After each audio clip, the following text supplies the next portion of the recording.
کہ یہ جو فرقہ پرست طاقتیں ہیں، اور فرقہ پرست طاقتیں صرف بی جے پی نہیں ہے، اس میں کانگریس بھی ہے، عام آدمی پارٹی بھی ہے، سماجوادی پارٹی ہے، یہ سب یہ چاہتی ہیں کہ مسلمان صرف گھر میں مسلمان رہے، جب گھر کے باہر رہے نکلے تو مسلمان نہ رہے۔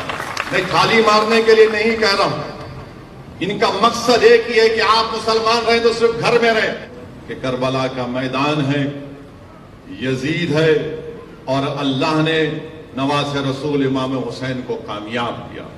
میرے عزیز دوستوں اور بزرگوں، آج موجودہ ملک کے حالات کا اگر ہم جائزہ لیں گے، اگر ہم خاموش بیٹھ جائیں گے تو یاد رکھیے ہم ان مجاہدین آزادی کو خراج عقیدت نہیں بلکہ ہم ان کو دھوکہ دے رہے ہیں، ان کی روحوں کو دھوکہ دے رہے ہیں، بلکہ ان کی قربانیوں کو زندہ رکھنا ہے۔ تو وطن عزیز میں مسلمان کسی حکومت کو نہیں بدل سکتا، یہ دھوکہ آپ کو دیا جا رہا ہے۔ حکومت کو بھی یہ بتا رہا ہوں کہ ہم نے ایک بابری مسجد کو کھویا، اب دوسری مسجد کو ہرگز نہیں کھوئیں گے، یاد رکھیں۔ تم نے مکاری اور عیاری سے انصاف کا قتل کر کے تم نے ہماری مسجد کو ہم سے چھینا، اب دوسری مسجد نہیں چھین پاؤ گے، یاد رکھیں۔ تو بھارت کے پردھان منتری نے من کی بات میں کہا تھا کہ کبھی کبھی مزاح کرنا چاہیے، جو کرنا چاہیے۔ سنا ہوگا آپ نے من کی بات، کہا تھا کہ کبھی کبھی لطیفہ بولنا چاہیے، اور میڈیا والوں سے بول رہے کہ ہم نے جوک کیا، آپ کے بادشاہ سلامت کے تعلق سے مذاق کیا، دل پہ مت لیجیے۔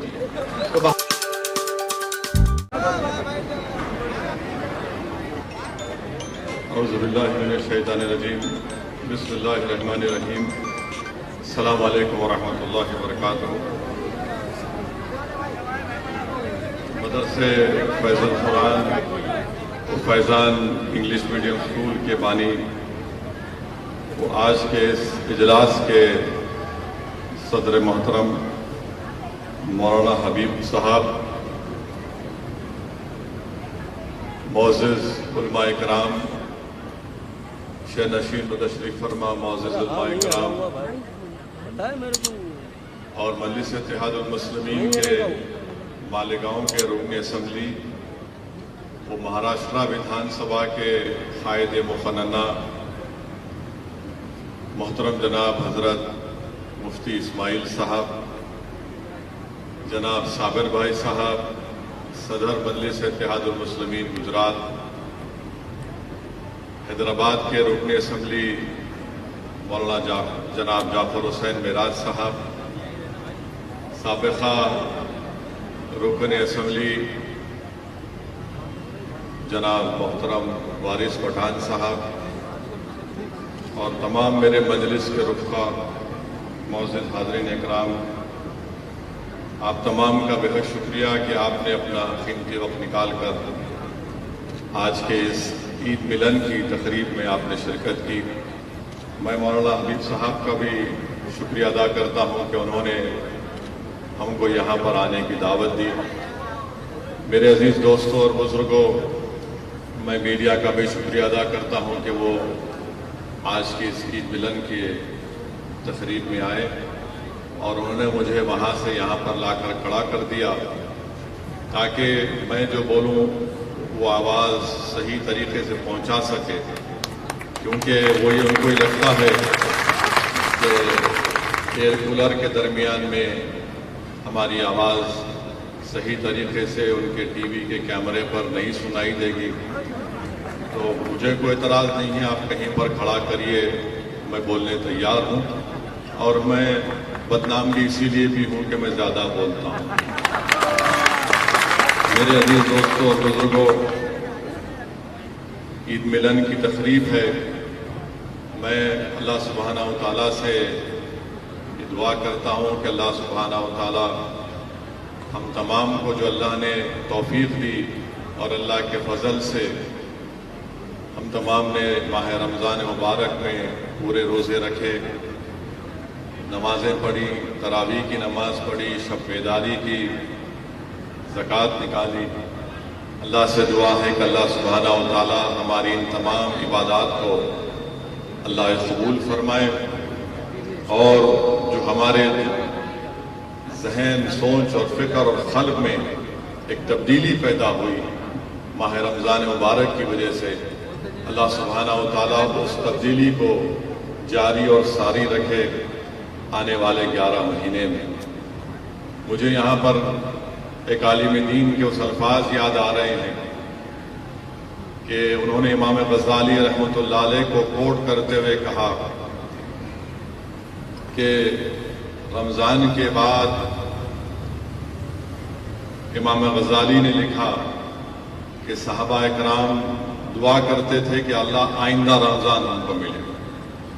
تو میرے عزیز دوستوں اور بزرگوں، اللہ سبحانہ و تعالیٰ سے دعا ہے کہ اللہ سبحانہ و تعالیٰ ہم کو صحت سے رکھے، ہمارے ایمان کو اللہ مضبوط اور کرے، اور جب تک اللہ ہم کو اس دنیا میں رکھے گا اللہ ہم کو توفیق دے کہ ہم کو رمضان بھی ملے اور روزے بھی رکھیں، تراویح کی نمازیں بھی پڑھیں اور شب بیداری کرتے رہیں۔ میرے عزیز دوستوں اور بزرگوں، معزز علماء کرام کی موجودگی میں لب کشائی کر رہا ہوں۔ میں صرف اتنا ہی کہنا چاہوں گا کہ ہم کو حالات سے مایوس ہونے کی ضرورت نہیں ہے،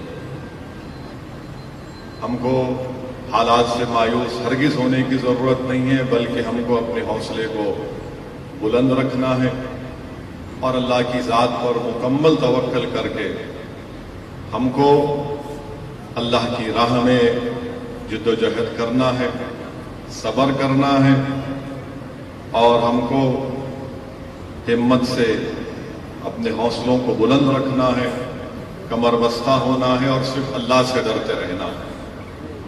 اگر ہم اپنی ہمت کو کمزور کر لیں گے، حالات سے مایوس ہو جائیں گے، تو پھر باطل طاقتیں اپنے مقصد میں کامیاب ہو جائیں گی۔ جیسا کہ ابھی مفتی اسماعیل صاحب نے سورہ آل عمران کی اس آیات کو پڑھا اور اس کا ترجمہ کیا کہ نہ غمگین ہو نہ سست ہو، یاد رکھو تم ہی غالب ہوگے اگر تم مومن ہو۔ تو ہم کو نہ سست ہونا ہے نہ غمگین ہونا ہے، بلکہ اپنے حوصلوں کو بلند رکھتے ہوئے نیک کام کو کرنا ہے۔ جب تک دنیا رہے گی، جب تک اللہ دنیا کو باقی رکھے گا، یہ حق اور باطل کا مقابلہ چلتا رہے گا۔ تو اسی لیے ہم کو حق کی سربلندی کے لیے کام کرنا ہے۔ یقیناً نامہ صاحب حالات ہیں، یقیناً مشکلات کا دور ہے، یقیناً ہم اور آپ کو خاک اور خون کے طوفانوں سے گزرنا پڑ رہا ہے، یقیناً ہم دیکھ رہے ہیں کہ انسانوں کو کس طرح تڑپایا جا رہا ہے، مگر میرے عزیز دوستوں اور بزرگوں، اللہ کے رسول صلی اللہ علیہ وسلم نے ارشاد فرمایا کہ مجھے بہت ستایا گیا اور میرے بعد کسی کو اتنا نہیں ستایا جائے گا۔ تو ہم کو اپنے حوصلوں کو بلند رکھنا ہے۔ یہ سمجھیے کہ یہ جو نظارے آپ اور ہم دیکھ رہے ہیں کہ کسی کا ہاتھ کٹا ہوا ہے مگر اس کی دکان کو اس لیے توڑ دیا گیا کیونکہ اس نے پتھر پھینکا ہے، یہ بھی ہم دیکھ رہے ہیں۔ ہم یہ بھی دیکھ رہے ہیں کہ کسی کو پتھر پھینکنے کے الزام میں اس کے گھر کو، اس کے دکان کو، کاروبار کو ختم کر دیا جاتا ہے، کبھی گودام کو توڑ دیا جاتا ہے۔ مگر ہم کو یہ یاد رکھنا ہے کہ شعیب بن ابی طالب میں 3 سال رسول اللہ صلی اللہ علیہ وسلم اور صحابہ کرام کا سماجی بائیکاٹ کیا گیا تھا 3 سال تک، مگر اللہ سبحانہ و تعالیٰ نے کامیاب حق کو کیا۔ ہم کو اس بات کو بھی یاد رکھنا ہے کہ احد کا میدان ہے اور اللہ کے رسول صلی اللہ علیہ وسلم کے دندان مبارک شہید ہوئے۔ ہم کو اس بات کو یاد رکھنا ہے کہ خندق ہے اور رسول اللہ صلی اللہ علیہ وسلم نے اپنے پیٹ مبارک پر 2 پتھر باندھ لیے۔ ہم کو اس بات کو یاد رکھنا ہے کہ کعبے کا صحن ہے جس میں مبارک پر اونٹ کی اجڑی ڈالی گئی۔ ہم کو اس بات کو یاد رکھنا ہے کہ کعبے اور مکے کی سرزمین پر حضرت بلال کو تکالیف دی گئی۔ ہم کو اس بات کو یاد رکھنا ہے کہ حضرت سمیہ کو ابو جہل نے نیزہ مار کر شہید کر دیا۔ ہم کو اس بات کو یاد رکھنا ہے کہ جنگ بدر کا ذکر مفتی اسماعیل صاحب نے کیا کہ کیسے اللہ سبحانہ و تعالیٰ نے جن کے پاس پہننے کو کپڑے نہیں تھے، جن کے پاس کھانے کو کھانا نہیں تھا، اللہ نے کمزوروں کو طاقتوروں پر غالب کیا، ان کو کامیاب کیا۔ ہم کو ہرگز اس بات کو نہیں بھولنا ہے کہ کربلا کا میدان ہے، یزید ہے، اور اللہ نے نواز رسول امام حسین کو کامیاب کیا۔ میرے عزیز دوستوں اور بزرگوں، آج موجودہ ملک کے حالات کا اگر ہم جائزہ لیں گے تو صرف ہم کو اپنے ہمت اور حوصلے کو بلند رکھنا ہے، صبر سے کام لینا ہے، اور ان باطل طاقتوں سے ہم کو بالکل ہمت کے ساتھ اور صرف اللہ سے ڈرتے ہوئے، ان سے ڈر کر نہیں بلکہ صرف اللہ سے ڈر کر ان سے مقابلہ کرنا ہے جمہوری طریقے سے، اور اللہ ہم کو کامیاب کرے گا۔ کیونکہ اگر ہم مایوس ہو جائیں گے، مشکلات کا سامنا کرنا پڑے گا، اور ہم مشکلات کا سامنا کرتے آئے، بلکہ میں تو اس سرزمین میں کھڑا ہوں جہاں پر وطن عزیز میں اگر سب سے زیادہ فسادات ہوئے تو اسی سرزمین پر ہوئے، سب سے زیادہ، چاہے وہ 69 کا فساد ہو، 1980 کا فساد ہو، شہادت بابری مسجد کے بعد کا فساد ہو، 2002 کا وہ جنوسائیڈ ہو، مگر میں سلام کرتا ہوں اس سرزمین پر بسنے والے لوگوں کو کہ انہوں نے ہمت سے سینہ تان کر آج بھی زندہ ہیں اور فخر کے ساتھ اپنی زندگی گزار رہے ہیں۔ تو میں آپ سے صرف یہی گزارش کرنے آیا ہوں کہ آپ جیالے ہیں، اور آپ ایسی سرزمین پر ان اندھیروں میں ایمان کے شمع کو اللہ کے فضل و کرم سے اللہ نے آپ کے ذریعے سے اس شمع کو اللہ جلائے رکھا ہے۔ میری آپ سے یہی گزارش ہے کہ آپ ایک سیاسی طاقت بنیے، آپ ایک سیاسی قوت بنیے۔ اس بات کو میری آپ ذہن نشین کر لیجئے، ہو سکتا ہے کہ بہت سو کو میری اس بات سے اتفاق نہیں ہوگا، مگر میں آپ کو پوری ذمہ داری کے ساتھ کہہ رہا ہوں کہ جس وطن عزیز کے لیے ہم نے اپنا خون پسینہ بہایا، جس وطن عزیز کو آزاد کرانے کے لیے ہمارے علماء کرام نے جہاد کا فتویٰ دیا، سولی پر چڑھ گئے، مالٹا کی جیل میں مصائب اور مشکلات کا سامنا کیا، جس وطن عزیز کے لیے ہمارے علماءوں کو جیل کی صحبتیں کاٹنی پڑی، آج ہمارے وطن عزیز میں ہم سے یہ کہا جا رہا ہے کہ تمہاری بات کو نہیں سنا جائے گا۔ میرے عزیز دوستوں اور بزرگوں، اگر ہم خاموش بیٹھ جائیں گے تو یاد رکھیے ہم ان مجاہدین آزادی کو خراج عقیدت نہیں بلکہ ہم ان کو دھوکہ دے رہے ہیں، ان کی روحوں کو دھوکہ دے رہے ہیں، بلکہ ان کی قربانیوں کو زندہ رکھنا ہے تو ہم کو ایک زندہ رہ کر اپنے مسائل کو جمہوری طریقے سے بے باکی کے ساتھ اور اپنے حوصلہ اور ہمت کو بلند کر کے ہم کو اپنے مسائل کو حل کرنا ہے۔ اور میری اس بات کو آپ ذہن نشین کر لیجئے کہ وطن عزیز میں مسلمان حکومت کو نہیں بدل سکتا، وطن عزیز میں مسلمان کسی حکومت کو نہیں بدل سکتا، یہ دھوکہ آپ کو دیا جا رہا ہے۔ اور ہم ہمیشہ یہ بات سمجھتے تھے کہ ہمارا ووٹ بینک ہے، آپ کا کوئی ووٹ بینک کبھی نہیں تھا، نہ ہے نہ کبھی رہے گا۔ اس ملک میں ہمیشہ اکثریتی طبقے کا ووٹ بینک تھا، ہے اور رہے گا، مگر آپ کو یہ دل نشین اور دل فریب باتوں میں الجھا کر آپ کو دھوکہ دیا جاتا رہا ہے کہ آپ کا ووٹ بینک ہے، آپ کا کبھی ووٹ بینک نہیں رہا۔ اس بات کو آپ سمجھیے، حکومت کو ہم نہیں بدل سکتے، اگر بدل سکتے تو بھارت کی پارلیمنٹ میں اتنے کم مسلمان رکن پارلیمان کیوں منتخب ہو کر آتے ہیں؟ اگر حکومت کو بدل سکتے تو پھر سرزمین گجرات سے آخری مرتبہ ایک مسلمان رکن پارلیمان کب ہوا تھا اور کیوں نہیں جیتا؟ اور اگر ہم حکومتوں کو بدل سکتے تو پھر بابری مسجد کی جگہ کورٹ کا فیصلہ بھی آ گیا، اب گیان واپی کا مسئلہ شروع ہو گیا۔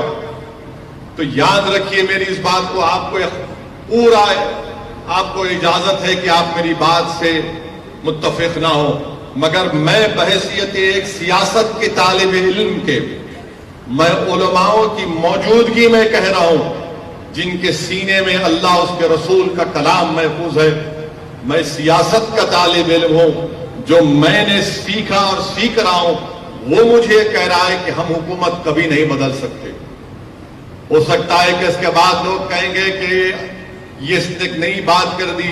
کہ سچائی میں آپ سے کہہ رہا ہوں, آپ اپنے نمائندوں کو کامیاب کریے, اپنے متحدہ اپنی طاقت کے ذریعے, اتحاد کے ذریعے دلت طبقوں کو ساتھ لے کر, کمزور طبقات کو ساتھ لے کر. آج بھی یقیناً ہمارے وطن عزیز میں ایسی ہمارے ہندو بھائی ہیں جو گاندھی, مولانا آزاد کے پیغام کو سمجھتے ہیں, جو آج بھی صحیح معنوں میں اس ملک کی خوبصورتی کو سمجھتے ہیں. اس ملک کی خوبصورتی کیا ہے؟ اس میں بے شمار مذاہب کے ماننے والے ہیں, بے شمار زبانیں بولی جاتی ہیں. وہ اس خوبصورتی کو سمجھتے ہیں اور اس کی حفاظت کرنا چاہتے ہیں. مگر یاد رکھیے, اگر آپ اسی بات میں چلے جائیں گے کہ حکومت کو بدلنا, نہیں بدل سکتے آپ, بلکہ آپ تو گواہ ہیں اس سرزمین پر. یہاں 27 سال سے ایک ہی جماعت بی جے پی کامیاب ہوتی آ رہی ہے, یہی کامیاب ہوتے آ رہے ہیں. تو میرے عزیز دوستوں اور بزرگوں, میری آپ سے ایک ادباً گزارش ہے, آپ اتفاق مت کریے, مگر میری اس بات پر ذرا سوچیے, میری اس بات پر سوچیے. اگر اس میں سچائی ہے تو آپ میرا ساتھ دیجئے. اگر آپ کو لگتا ہے کہ اسد الدین اویسی لفاظی کر رہا ہے تو آپ اس کو مسترد کر دیجئے. مگر میرا ماننا یہ ہے کہ آپ اپنے ووٹ سے, اپنی سماجی سوجھ بوجھ سے, اپنے اثر و رسوخ سے آپ اپنے نمائندوں کو کامیاب کر سکتے. یہی بات میں آپ کو کہنے آیا ہوں, یہی بات میں آپ سے گزارش کرنے آیا ہوں, اور آپ کو یہ بھی بتانے آیا ہوں اور حکومت کو بھی یہ بتا رہا ہوں کہ ہم نے ایک بابری مسجد کو کھویا, آپ دوسری مسجد کو ہرگز نہیں کھوئیں گے. یاد رکھیں, تم نے مکاری اور عیاری سے انصاف کا قتل کر کے تم نے ہماری مسجد کو ہم سے چھینا, اب دوسری مسجد نہیں چھین پاؤ گے. یاد رکھو, اب ہم تمہاری ان باتوں کا بھروسہ نہیں کرنے والے کہ ہم بچائیں گے. نہیں, تم نہیں بچاؤ گے, اب ہم بچائیں گے اپنے مساجد کو, اپنی تہذیب کو انشاءاللہ. جو لوگ آ کر مجھ سے کہتے ہیں کہ نہیں نہیں ہم ہیں, تم نہیں ہے, تم کبھی ہمارے ساتھ نہیں تھے. تم تو ہمارے جنازے جب آتے تم آ کر دو دکھاوے کے آنسو بہا کر چلے جاتے ہو, اور اس کے بعد ہماری بربادی کے افسانے کوئی لکھ کر کوئی کتاب لکھ دیتا ہے, کوئی مضامین لکھ دیتا ہے, اس کو کوئی ایوارڈ مل جاتا ہے. میرے عزیز دوستوں اور بزرگوں, میں آپ کے درمیان میں ذمہ داری کے ساتھ کھڑے ہو کر کہہ رہا ہوں کہ گیان واپی مسجد تھی اور ہے اور رہے گی انشاءاللہ تعالی.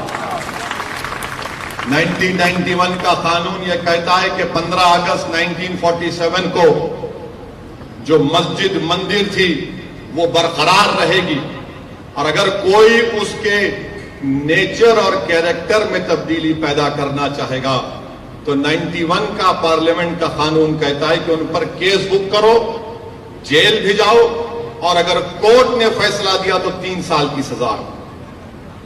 تو یہ اس چیز کو آپ کو سمجھنا ہے.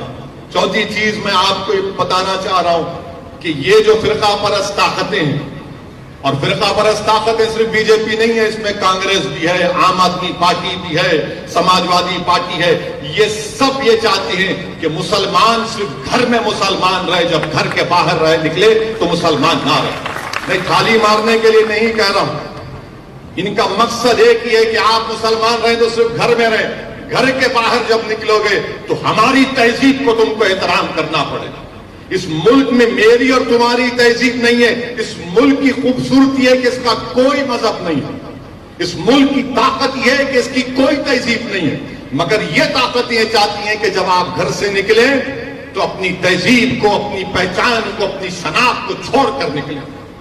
یہ بھارت کا سمویدھان, بھارت کا آئین اس بات کی اجازت دیتا ہے کہ آپ اپنے کلچر پر چلیں.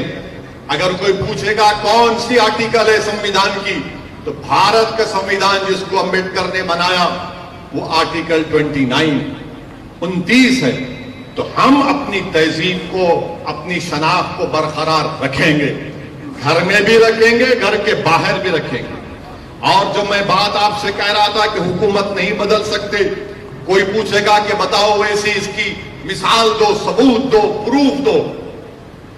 گیان واپی مسجد کا مسئلہ چل رہا ہے, کیا کانگریس بولتی ہے؟ کیا سماجوادی پارٹی بولے گی؟ کیا بی ایس پی بولے گی؟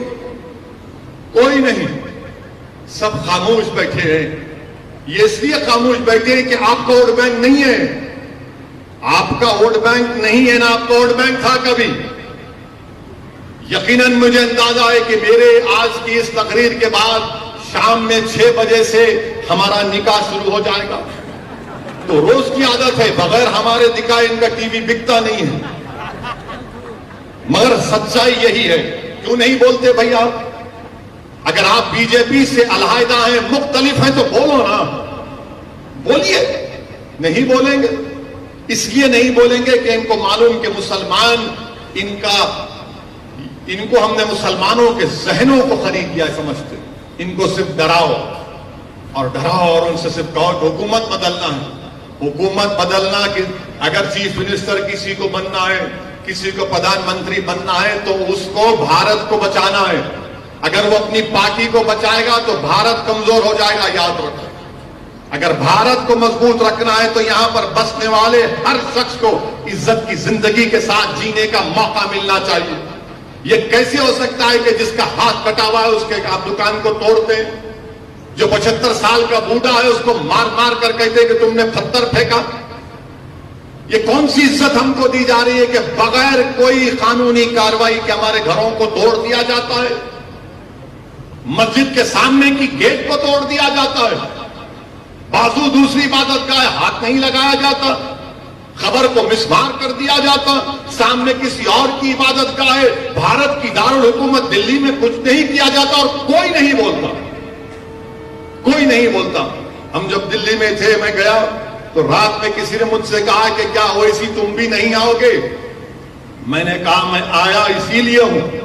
تو بولے آپ آ کر جاؤ, اس مسجد میں آؤ اس مسجد میں آ کر آپ دیکھو کہ سامنے مسجد کے سامنے دیوار کو اور گیٹ کو منہدم کر دیا گیا. میں رات میں گیا وہاں پر, مگر میرے عزیز دوستوں اور بزرگوں, یہ اسد الدین اویسی ایک سے ہونے والا کام نہیں ہے, اور اللہ مجھ سے اگر کام لے رہا ہے تو اللہ کا کرم ہے. میں یہاں پر بیٹھ کر میری تعریف میں بہت جملے سنا, اللہ مجھے معاف کرے, کیونکہ تعریف صرف اللہ کی ہو سکتی اور کسی کی نہیں ہو سکتی. اور اللہ نے مجھے موقع دیا, عزت دیا, تو اللہ کا کرم ہے. یہ دعائیں ہیں اولیاء اللہ کی, یہ صدقہ ہے نبی کریم صلی اللہ علیہ وسلم کا, یہ اہل دل کی توجہ ہے مجھ پر کہ اس جیسا ادنا شخص گناہگار کچھ بول سکتا ہے ایوانوں میں, باطلوں کے سامنے, ظالموں کے سامنے. تو میرے عزیز دوستوں اور بزرگوں, آپ مجلس کو اپنائیے, آپ مجلس کو مضبوط کریے. آپ اسد الدین اویسی کا ساتھ مت دیجیے, آپ صابر بھائی کا ساتھ مت دیجیے, بلکہ آپ ایک مرتبہ اپنا ساتھ دیجیے, آپ ایک مرتبہ اپنا ساتھ دیجیے. علامہ اقبال نے کیا خوب کہا تھا اس شعر میں کہ اگر تو میرا نہ بن سکا تو اپنا بن. میں کیا کہا تھا علامہ اقبال نے کہ اپنے من میں ڈوب کر پا جا سراغ زندگی. تو اگر میرا نہ بن سکا تو اپنا تو بن. اور آخری بات کہ ہاں الزام مجھ پر لگتا ہے اور لگتا رہے گا, مگر الزام لگانے والوں یاد رکھو یہ دنیا فانی ہے, تم کو بھی جواب دینا پڑے گا اللہ کے سامنے, میں بھی کھڑا رہوں گا, تم کو اللہ کے دربار میں ان الزامات کا جواب دینا پڑے گا. مجھے تمہارے الزام کی کوئی فکر نہیں, تم جتنا جی بھر کے الزام لگاتے لگاؤ. تم اپنے سیاسی آقاؤں کو خوش کرنے کے لیے, اپنے نمبرات کو بڑھانے کے لیے تم الزام لگا رہے ہو. میں جو کام کر رہا ہوں اللہ میرے دل کا حال جانتا ہے. میں اللہ کی خوشنودی کے لیے, اللہ کو راضی کرنے کے لیے, اپنا خاتمہ ایمان پہ کرنے کے لیے میں جدوجہد کر رہا ہوں. کامیابی آج نہیں ملی, کل ملے گی. اگر کل بھی نہیں ملے گی تو حشر کے میدان میں مجھے ملے گی انشاءاللہ تعالی. مجھے اپنے اعمال پر بھروسہ نہیں ہے, مجھے اللہ کی رحمت پر بھروسہ, مجھے اللہ کی فضل پر بھروسہ ہے. اور یہی چیز ہے جو ہم کو یہاں تک لے کر آئی. اگر اسد الدین اویسی حیدرآباد کو چھوڑ کر گجرات کو آتا ہے, بہار کے سیمانچل کو جاتا ہے, راجستھان کو جاتا ہے, تو کیا چیز ہے؟ یہی چیز ہے کہ یہ وقت ایسا ہے کہ آپ کو جمہوریت میں اپنی آواز کو, اپنے نمائندوں کو کامیاب کرنا. لوگ بہت سی باتیں کرتے ہیں, ارے کیا کر لیں گے آپ. میرے عزیز دوستوں اور بزرگوں, بھارت کی پارلیمنٹ میں 540 کے ایوان میں صرف 2 رکن پارلیمان ہیں, میں اور امتیاز جلیل. اور اللہ کا اتنا بڑا کرم اور اللہ کا فضل ہے کیا اللہ ارحم الراحمین ہے کہ جب کبھی بھی ہم کھڑے ہو کر 5-6 منٹ کے لیے غریب اور مظلوم عوام کے انصاف کے لیے وہ آواز اٹھاتے ہیں تو پورا پارلیمنٹ کھڑے ہو کر بیٹھ کر سنتا ہے کہ اب یہ کیا بولنے والے ہیں، سنو۔ میرے عزیز دوستو، بزرگوں، کیا گجرات کی ودھان سبھا میں ہم یہ مزاج نہیں پیدا کر سکتے؟ کیا گجرات کی ودھان سبھا میں جب آپ کے نمائندے جائیں گے تو آپ کی آواز، آپ کے مسائل، آپ کی تکلیف کا اظہار کریں گے، حکومت سے اس کا سوال جواب طلب کریں گے؟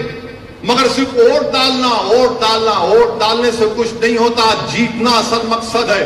ہم صرف ووٹ ڈالنے والے بلکہ ووٹ لینے والے نہیں بن رہے۔ جب ووٹ لینے کا معاملہ آتا، نہیں ہے یہ بی ٹیم ہے، یہ فلاں ملا ہوا ہے، یہ ان سے ملا ہوا ہے، ان سے ملا ہوا ہے۔ میں آپ سے اپیل کر رہا ہوں کہ ان کے کوئی دلائل میں سچائی نہیں ہے، یہ صرف بھوکلاہٹ کا شکار ہو کر اپنی انانیت میں اور اپنی عزت اور اپنی طاقت کو، جو طاقت جو ان کو اللہ نے دی، وہ سمجھتے ہیں کہ اپنے لیے استعمال کریں گے۔ میرے عزیز دوستوں اور بزرگوں، آپ متحد رہیے۔ یہاں پر بے شمار مسائل ہیں، بہت سے مسائل ہیں۔ ابھی ہمارے کو بتایا گیا کہ ولی گجراتی کی خبر کو 2002 کے فسادات میں مسمار کر دیا گیا۔ جب کورٹ نے کہا کہ بناؤ تو وہاں پر کانگریس کی چیئرمین تھا، نہیں بنایا گیا۔ اب تو کانگریس پارٹی میں احمد پٹیل صاحب مرحوم کہ اس دنیا سے چلے جانے کے بعد تو کوئی نام کا بھی وہاں پر کوئی نہیں، مگر یہی لوگ ہیں، کمزور لوگ ہیں، ان کا کام صرف یہی ہے کہ الزام لگاؤ، یہ ڈراؤ، وہ بی ٹیم ہے، وہ فلاں ہے، امکا ہے۔ میرے عزیز دوستوں اور بزرگوں، آپ سے پھر سے کہہ رہا ہوں کہ آپ اپنے نمائندوں کو کامیاب کر سکتے ہیں۔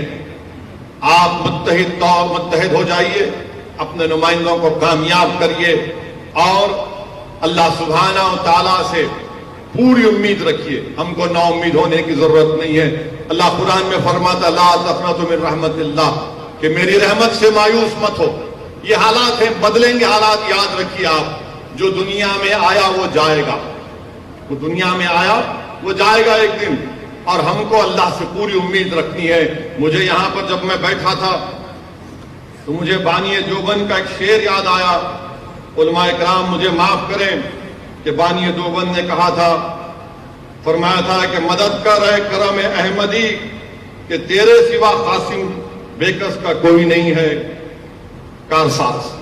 میرے عزیز دوستوں اور بزرگوں، ہم کو اپنے اللہ سے رشتے کو، رسول اللہ صلی اللہ علیہ وسلم سے نسبت کو مضبوط رکھنا، اور جب یہ رشتہ مضبوط ہوگا، ان تمام لوگوں کے چہرے آپ کے سامنے آ جاتے ہیں جو مختلف باتیں کرتے ہیں، مختلف پروگرام ان کے ہیں، مگر اب یہ جو ملک میں جو مسائل ہیں، یاد رکھیے میری اس بات کو، یہ اندھیری رات لمبی رہنے والی ہے، یہ اندھیری رات لمبی رہنے والی ہے۔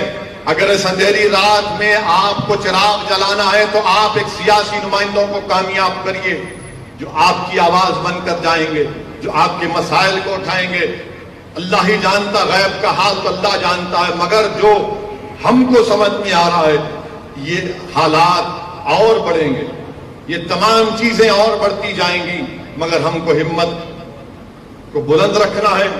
اور میں ختم کرنے سے پہلے مجھے کسی نے ایئرپورٹ پر پوچھا کہ یہ ڈیمولیشن کیوں ہو رہا ہے، یہ تاج محل کے نیچے کیوں دیکھا جا رہا ہے، یہ گیان واپی کے نیچے کیوں دیکھا جا رہا ہے؟ تو بھارت کے پردھان منتری نے من کی بات میں کہا تھا کہ کبھی کبھی مزاح کرنا چاہیے، جو کرنا چاہیے۔ سنا ہوگا آپ نے من کی بات، کہا تھا کہ کبھی کبھی لطیفہ بولنا چاہیے۔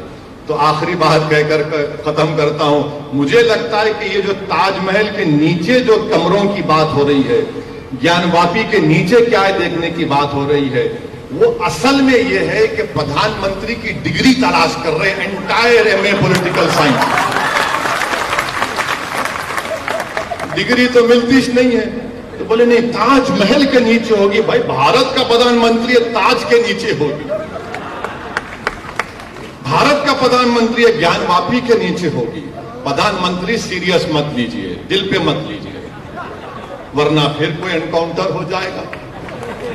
اور میڈیا والوں سے ہی بول رہے کہ ہم نے جوک کیا، آپ کے بادشاہ سلامت کے تعلق سے مذاق کیا، دل پہ مت لیجئے۔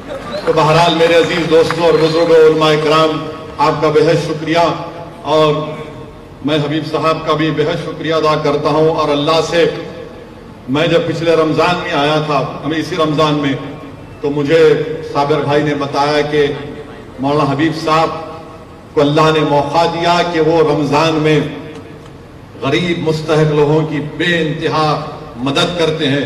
میرے اللہ سے دعا ہے کہ اللہ سبحانہ و تعالیٰ آپ سے اور کام کرے اور خوب آپ مدد کریں، اور اللہ آپ کی حفاظت فرمائے، اللہ آپ کے تمام ساتھیوں کی حفاظت فرمائے، اور اسی طریقے سے آپ کام کرتے جاری رکھیں۔ آپ کا پھر سے بہت بہت شکریہ حبیب صاحب۔ السلام علیکم ورحمۃ اللہ۔